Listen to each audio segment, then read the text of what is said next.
வீட்டை விட்டு ஓடி வந்துட்டேன். என்னை நினச்சி அம்மா ரொம்ப கவலையாக இருப்பாங்க. என்ன பண்ணுறது சார்? டிக்கெட் எடுக்கணும்னா எனக்கு தெரியாதுங்க சார். கையில் காசு வேற இல்லை.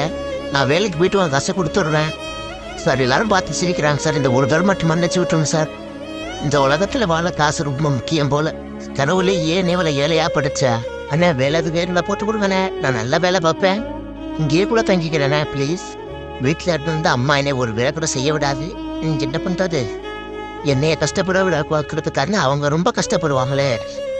என் ட்ரெஸ்ஸு ரொம்ப அழுக்காய் கிழிஞ்சிடுச்சு. நம்ம ட்ரெஸ் எப்படி இருந்தாருண்ணே? அம்மா ஊருக்கு போகும்போது நல்லா புது படம் எடுத்துகிட்டு போகணும். அண்ணா ரொம்ப நாள் இந்த உதவி நான் மறக்கவே மாட்டேன். அம்மா நான் உன்னை பார்க்கறதுக்கு வருவேன் சார். நான் வரும்போது டிக்கெட் எடுக்க வந்துட்டேன். அதுக்கு சேர்த்து டிக்கெட்டாக கொடுங்க.